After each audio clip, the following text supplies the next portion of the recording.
tales untold, magic bruising cauldrons old, chanting loud beneath the moon, spirits rise and will their tune, dark arts breathe. जैसे ही सूर्य रक्तनारंगी क्षितिज के पीछे डूबा, छायाएं नीलाद्रि के कभी गौरवशाली मैदानों पर फैल गईं, जिसे अब माराडॉन कहा जाता है। शहर के ऊपर एक शांत चोटी पर एक नकाबपोश आकृति देख रही थी। उसकी उपस्थिति हवा और रहस्य से ढकी हुई थी।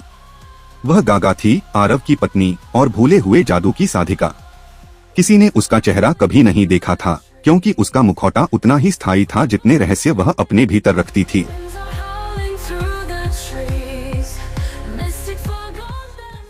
नीचे विक्रमा, प्राचीन रक्षक वंश का अंतिम उत्तराधिकारी, जो कभी नीलाद्रि के सिंहासन की रक्षा करता था, अपने सादे घर लौट आया।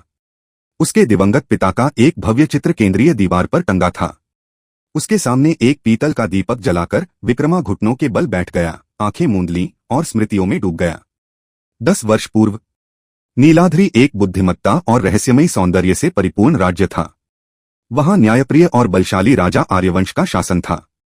यह राज्य उत्तरी पठारों पर ऊंचाई में स्थित था। आर्यवंश की संतानें लैला, उज्ज्वल और जिज्ञासु, और आरव प्रखर और निष्ठावान एक महान विरासत के उत्तराधिकारी थे। परंतु भाग्य कभी बिना मूल्य नहीं आता। दक्षिण में निचले तपते पठारों में माराडॉन का शासक था राजा रवि, उतना ही महत्वाकांक्षी जितना युद्ध में निपुण। एक दिन भाग्यवश रवि ने लैला को नीलाद्रि की पुष्पों से सजी सीमाओं में घूमते देखा। उनकी निगाहें मिली और प्रेम तथा त्रासदी की डोर बुनने लगी।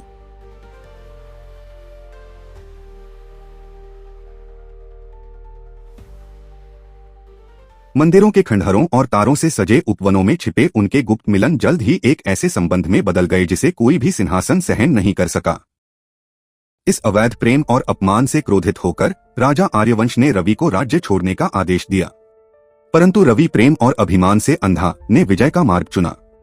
इस प्रकार 11 दिनों का युद्ध आरंभ हुआ। नीलाद्रि की मीनारें जला दी गईं, उसकी नदियां बलिदान के रक्त से लाल हो गईं।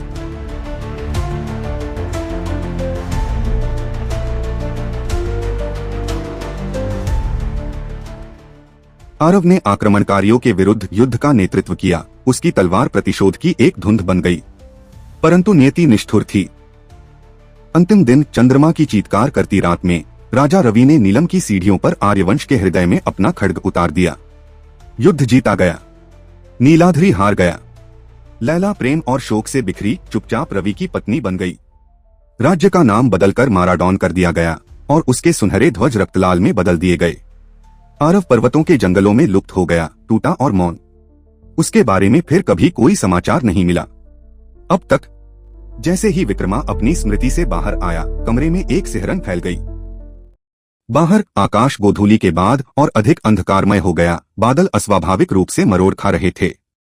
नगर के द्वार से गागा प्रवेश कर रही थी। उसकी चादर कौए के पंखों की तरह फड़फड़ा रही थी और उसकी उपस्थिति ने स्वयं हवा को भी झुका दिया। सिर्फ एक इशारे में उसने अपना हाथ उठाया।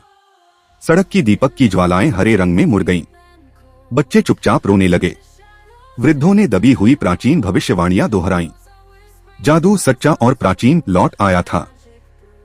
विक्रमा बाहर आया, उसकी शक्ति की ओर ऐसे खींचता हुआ जैसे कोई पतंगा पवित्र अग्नि की ओर। गागा उसकी ओर मुड़ी। उसका मुखौटा मंद रूप से चमक रहा था। सिंहासन रक्त से छीना गया था। उसने कहा। उसकी आवाज कब्र पर बहती हवा की तरह थी। परंतु रक्त स्मरण रखता है। तुम क्या चाहती हो? विक्रमा ने पूछा, हालांकि उसे पहले से उत्तर ज्ञात था।